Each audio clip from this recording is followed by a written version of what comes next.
Bonjour à tous, bonjour Georges, bienvenue dans cette 45e vidéo où nous allons parler aujourd'hui d'ombre et de lumière. Alors Georges, quelle est la différence entre la lumière matérielle et la lumière divine? Ah, ça fait partie du programme de la vidéo, mais entre, on peut déjà dire que la lumière et le divin, c'est pas tout à fait la même chose. Évidemment, c'est lié. De toute façon, tout est lié avec la lumière, mais on va démontrer ça tout au long de la vidéo. Euh, on fait cette vidéo parce que on parle de divin, on parle de lumière, on parle de ça, mais c'est quand même une zone un peu floue. Et donc ici, nous allons faire en sorte que ça s'éclaircisse, que ce soit beaucoup plus net. C'est quoi la lumière, c'est quoi le divin, c'est quoi l'ombre. On a déjà parlé, mais par rapport à ça. Et l'utilité de tout ça.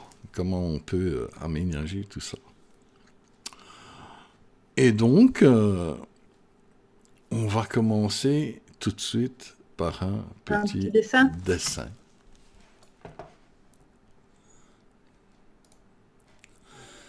Alors, que voyons-nous sur le dessin? Nous voyons deux sphères.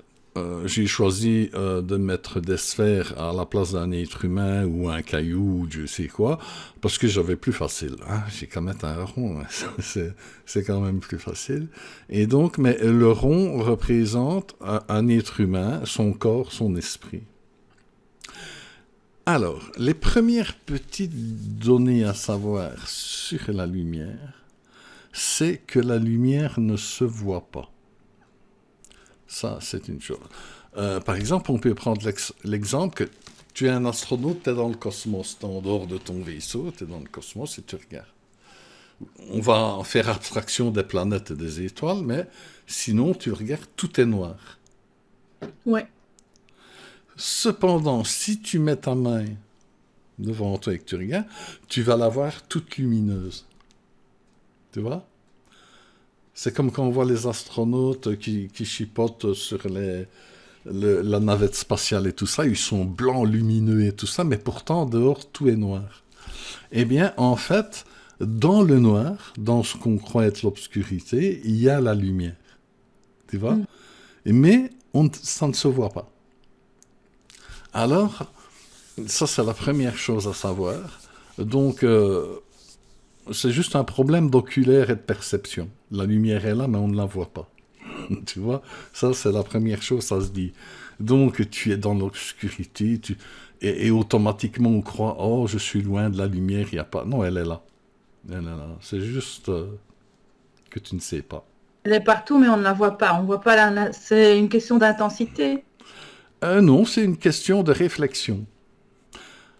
Par exemple, si tu mets la sphère, la première sphère où il est marqué brut, représente une matière et aussi un esprit brut, c'est-à-dire qu'il ne laisse pas passer la lumière, il ne s'imprègne pas de la lumière. Dense. Il est dense. On va utiliser le terme dense, ce sera plus facile.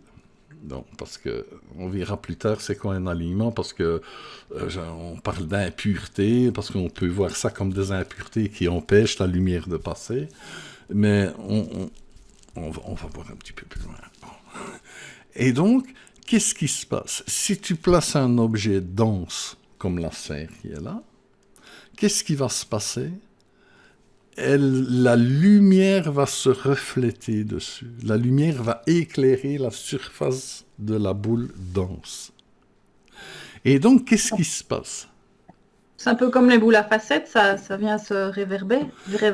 Voilà, la lumière vient dessus et elle rebondit. L'objet qui ne laisse pas passer la lumière va refléter la lumière. Donc, ça a l'air un petit peu technique comme ça, mais ce sont des petites données intéressantes pour la suite. Ça veut dire que la lumière, tu ne la vois pas, mais elle Tu vois est, son action. tu vois son action. C'est-à-dire, la lumière va révéler sa présence en révélant l'objet.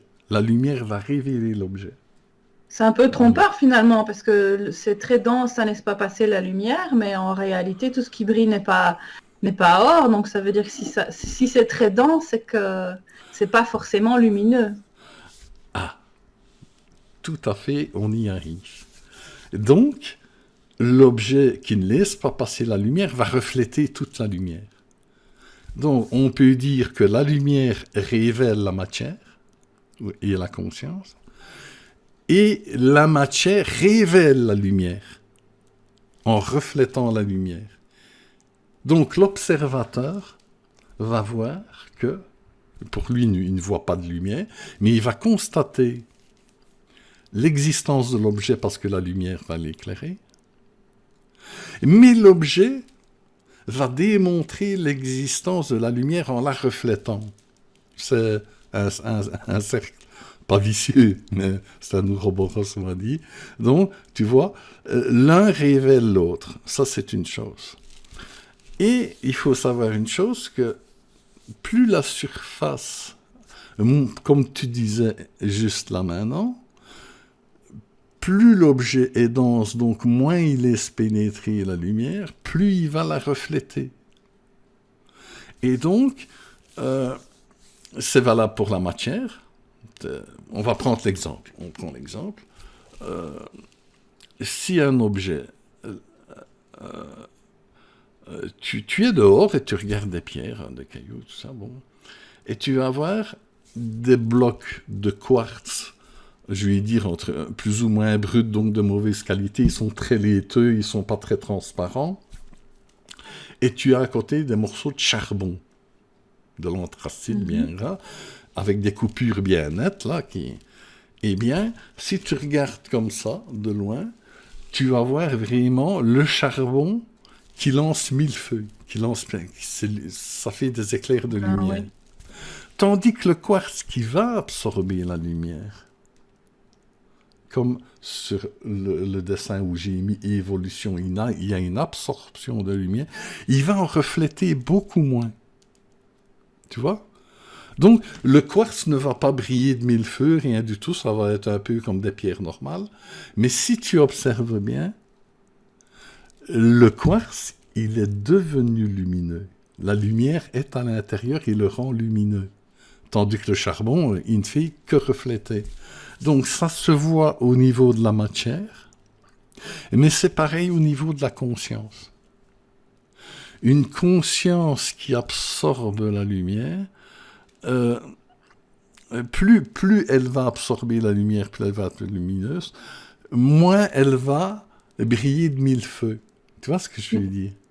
Finalement, c'est un peu comme le Christ, on dit qu'il était sans beauté ni éclat, mais c'est un peu ça que ça veut dire. Et voilà, On ne le remarquait pas dans la foule, alors qu'en fait, c'était lui le plus lumineux. voilà. La lumière était à l'intérieur et elle ne se reflétait pas dessus. On peut considérer l'exemple du brut, avec la lumière qui est réfléchie, comme si c'était ta zone vraiment superficielle, primaire de ta conscience, de ta personnalité. Donc, ça veut dire que certains peuvent beaucoup parler de spirituel, beaucoup s'instruire, beaucoup en parler, et beaucoup adopter d'une manière calculée et intelligente des comportements spirituels. Donc, ils vont briller, c'est en surface, et en réalité, c'est pas une critique, hein, ils n'en sont pas forcément conscients, mais en réalité, la lumière n'est pas rentrée à l'intérieur. Ouais, c'est l'effet boule à facettes, quoi. Oui, oui. Et donc, comme la matière est dense, ici, elle projette une ombre, puisqu'elle arrête la lumière, donc forcément, où il n'y a pas de lumière, c'est l'ombre, c'est la non-vie. Et c'est aussi valable au point de vue spirituel qu'au point de vue de la matière. Ce sont les mêmes phénomènes. Donc, voilà pour le premier dessin. Et nous voyons que le quartz, dans le brut, ne laisse pas passer la lumière, il reflète toute la lumière, mais d'un autre côté, il projette une ombre très dense. Hein? Mais à partir du moment où la lumière commence à pénétrer à l'intérieur, il devient lui-même lumineux. dans une proportion, hein, c'est proportionnel à l'alignement, on va dire, aux impuretés, on va appeler ça comme ça, et donc il va projeter une ombre moins sombre. Parce que l'être ou la matière, les deux, comme le quartz très laiteux, commence déjà à être lumineux. Mais il ne paye pas de mine. C'est toujours ça le truc. Il faut toujours se méfier. On est encore dans le jeu des apparences, quoi. On est faut dans se les méfier de apparences. ce qu'on voit. Voilà. Alors qu'en fait, heureux les fêlés parce qu'ils laissent passer la lumière. Oui, tout à fait excellent. Heureux les fêlés. Et je n'avais Alors, pas encore entendu celle-là.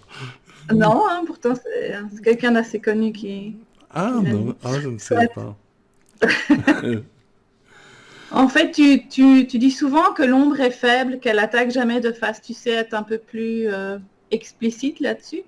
Eh bien, comme on voit sur le dessin ici, l'obscurité, on va dire le sombre, hein, on va résumer ça en disant le sombre, est une absence de lumière. Ce sont, parce que, oui, pour dire ça, il faut souligner que la lumière, c'est la vie. La lumière est dans toute chose, même les plus inattendues, rien ne peut exister sans lumière. Pourquoi? Parce que la lumière est invisible, mais extrêmement structurée. La lumière porte en elle tous les schémas de la vie. Tout ce qui existe est issu de ces schémas.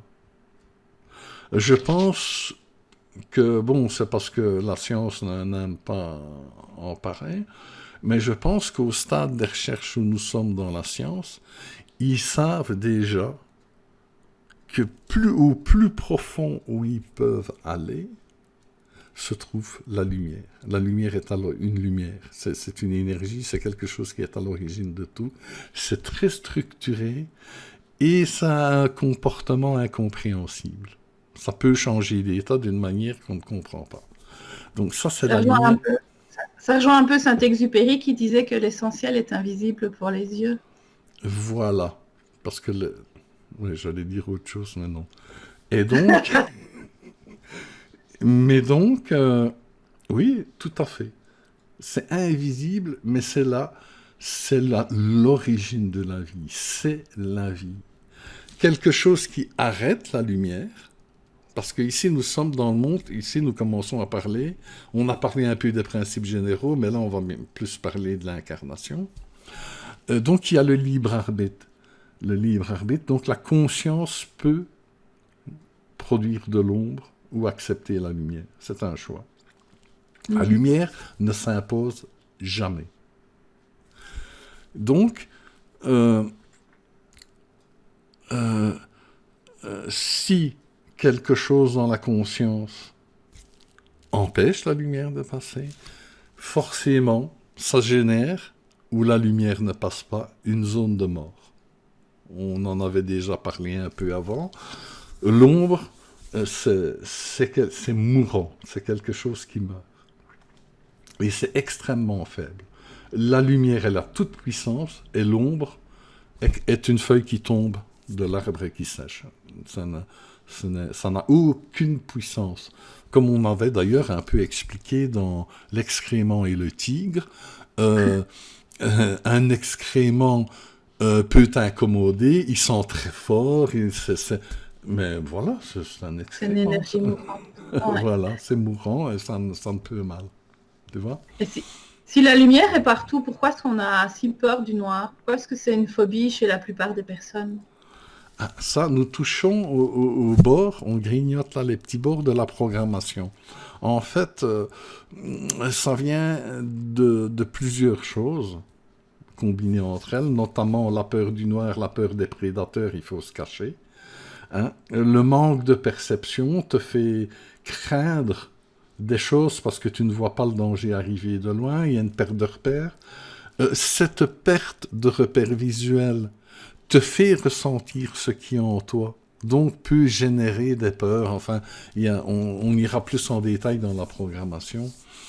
Et ce sont la croyance que dans l'obscurité, il n'y a pas de lumière. C'est une croyance, comme je disais au début, c'est juste un problème de perception. C'est juste le moment où tu ne peux pas la voir. Mais, ce qui est intéressant, la perte des repères visuels, matériels, entraîne un développement du ressenti et de la sensibilité intérieure. C'est un autre système de détection qui se met en route. Et en fait, c'est pas une mauvaise chose que d'entraîner un petit peu... enfin, en tout cas, ça dirige vers le développement du ressenti. Ouais. Et aussi, le noir est aussi un révélateur des choses qui ne vont pas en toi, parce qu'à ce moment-là, elles se manifestent. Tu vois? Donc, il n'y a absolument rien de négatif dans tout ça. D'accord. Qu'est-ce qui se passe alors une fois qu'on a dépassé le stade des apparences et qu'on n'est plus perturbé par elles? Comment ça fonctionne? C'est un petit dessin peut-être?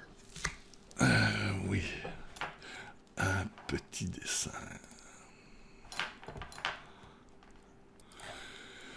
Donc, voilà le dessin suivant. Donc, le fait de ne plus être perturbé par les apparences veut dire que tes ressentis, tes perceptions s'alignent vers le réel. Parce que l'apparence, l'illusion, hein, les croyances, font partie des apparences. Ici, on commence à se diriger vers le ressenti. On réaligne, on va voir un petit peu plus loin, on réaligne des choses. Et donc, sur les dessins ici, nous voyons que plus on aligne ou qu'on enlève, selon les impuretés, plus la matière et donc l'esprit s'imprègne de lumière. Et donc nous voyons sur la première boule à gauche que autant notre esprit que notre corps devient lumière, devient plus lumineux. Et donc ne projette presque plus ou pas d'ombre. Tu vois? À ce moment-là, le rôle de la matière et de l'esprit dans l'incarnation est en train de s'inverser. Vous n'ajoutez plus une ombre à la création, vous êtes en train d'éclairer la création par votre absorption de lumière. Elle dirige vos pensées. Notre propre lumière. La pensée... Notre propre peinture sur la toile. Voilà, vous guidez vos pas et votre peinture sur la toile selon la lumière. Et vous êtes dans la vie, là. Vous êtes porteur de vie. Et quand le phénomène s'intensifie, alors ici, sur le deuxième dessin, j'ai représenté un petit peu des boules comme si c'était les chakras. Mais oui, ça correspond aussi. Mais la vraie idée de base, parce que c'est un petit peu compliqué pour le dessiner, en fait, on est composé de chaque trait de notre personnalité est une couleur, on va dire. Et à ce moment-là, non seulement on ne projette plus seulement, on ne rayonne plus seulement de la lumière, mais on apporte au monde et on rayonne notre personnalité, notre lumière.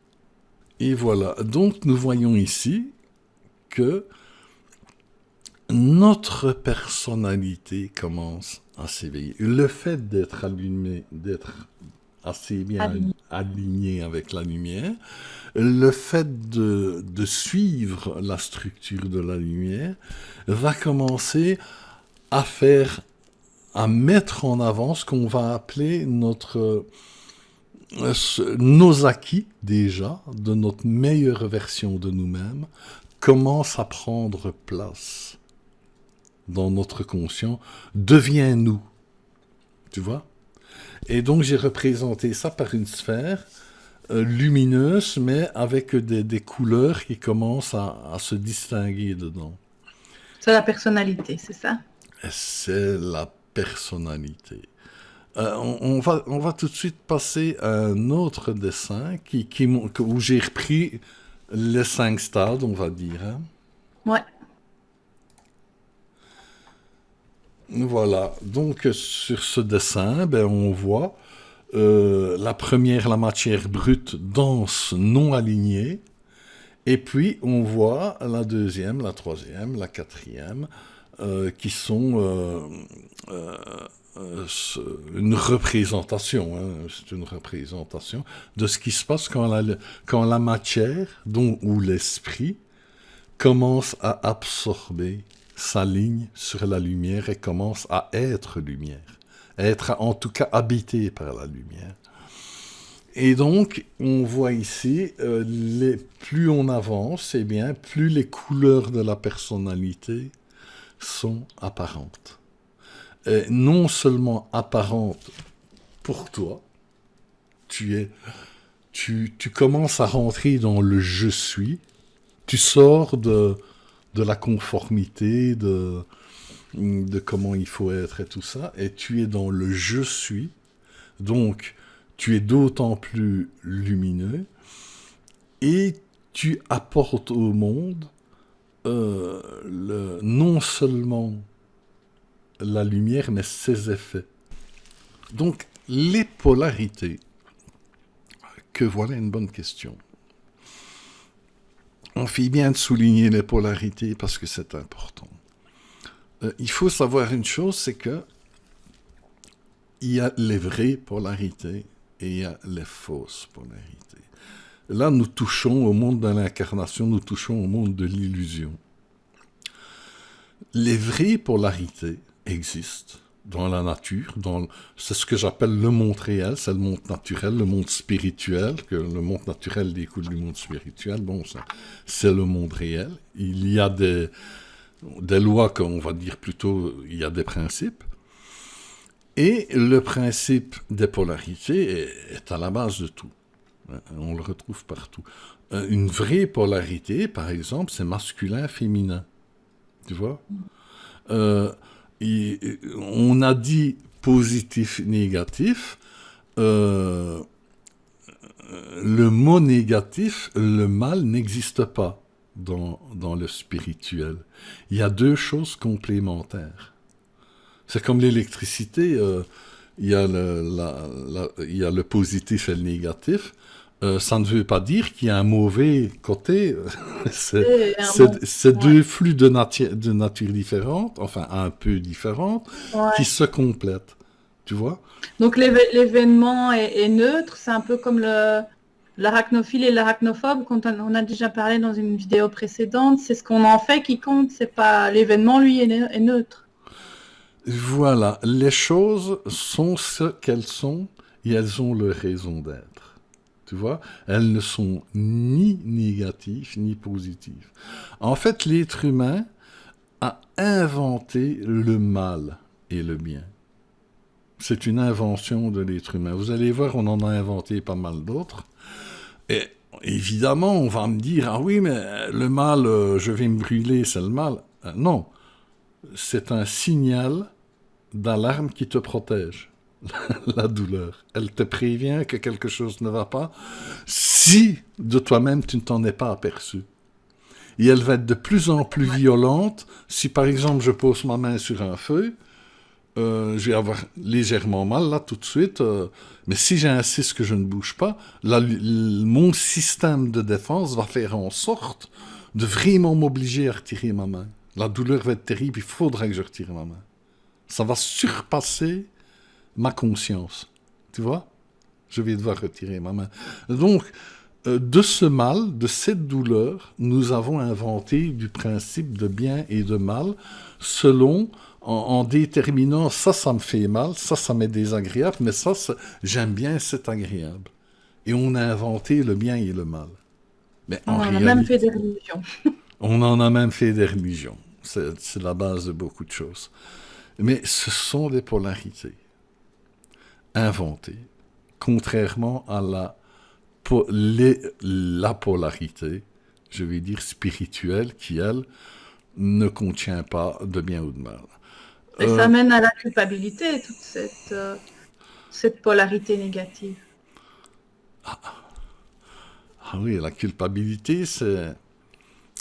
Oh non, on va parler ça dans la vidéo suivante parce que oui, mais ici on va se contenter de dire, mais dans la vidéo suivante on va bien en parler. D'accord. Cette fameuse culpabilité qui permet de diriger les gens. Mais bon. Et Ouais. donc, euh, euh, le mal, c'est l'être humain qui l'a inventé. C'est comme les égrégores négatifs, c'est l'être humain qui les a inventés, ça n'existe pas avant. Oui. Avant la conscience qui invente ça, ça n'existe pas dans le monde réel. Tu vois? Mais ne mélangeons pas les pinceaux. On va se contenter de dire qu'il y a des vraies polarités et il y a des polarités inventées comme la notion du bien et du mal. Ça a été créé. On va dire, ben oui, mais le mal existe. Il y a des gens qui tuent des gens, qui les torturent et tout ça. Oui, mais c'est l'être humain qui l'invente. Ça vient pas du divin. C'est un comportement de l'être humain. Les animaux et les plantes ne font pas ça. Les animaux se mangent, ils jouent leur rôle, mais quand tu vois un loup qui mange un lapin, il n'y a rien de personnel. Tu comprends? C'est le cycle de la nature. Non, si le renard ne mange pas le lapin, la nature est déséquilibrée. Oui, Tu il n'y a vois? pas de gaspillage, quoi. Il n'y a pas de C'est de gaspillage. la survie. Ouais. Et contrairement à ce qu'on croit, la souffrance dans la nature est extrêmement limitée. Parce que l'être humain a aussi la capacité de développer son potentiel de souffrance. Dans la nature, on en parlera dans la programmation aussi de ça. Parce que c'est un sujet un peu long, mais il ne faut pas croire que les animaux souffrent tant que ça. Bon. Alors, pour clôturer cette première partie, est-ce qu'on pourrait dire que l'ombre est un manque de lumière et que les ténèbres ne sont qu'un manque d'amour, finalement? Est-ce qu'on Ben, pourrait dire ça comme ça? ouais, c'est tout à fait ça. C'est tout à fait Et que ça. notre plus grande arme contre l'ombre, ce n'est jamais que l'amour? Voilà. Voilà. Et je vais dire, à la limite, on ne peut même plus parler d'armes parce que s'il y a la lumière, s'il y a l'amour, il ne peut pas y avoir de négatif. Donc, voilà. Une fois qu'on allume une bougie dans une pièce, l'ombre recule toujours. Voilà. Le seul truc, les principes sont clairs.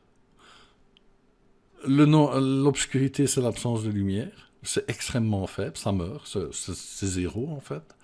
Mais l'être humain, pour son évolution et dans son libre arbitre, a la capacité, lui, de faire cohabiter les deux. Pas ensemble, parce qu'ils ne peuvent pas, mais d'avoir, si tu veux, en quelque sorte, un morceau sombre, un morceau lumineux, et de faire des choix qui varient d'un moment à l'autre sur la lumière, l'ombre et tout ça. Mais ça, c'est particulier à la conscience intelligente en développement. Ça me fait penser, dans le film Le Guerrier Pacifique, à un moment donné, ils se font détrousser par des voyous. Et le gars lui dit, mais les gens les plus difficiles à aimer sont ceux qui en ont le plus besoin. Je ne sais pas si tu te souviens. Voilà, tout à fait. Donc ça rejoint un peu cette histoire d'ombre et de lumière. Et ben voilà, ça clôture notre première partie d'ombre et lumière. On se donne rendez-vous dans la prochaine vidéo pour la suite où on va parler de la perfection qui n'est pas tout à fait ce qu'on pense. Oui. Au revoir à tous, au revoir Georges. Allez, au revoir et merci à toi à tous. À bientôt.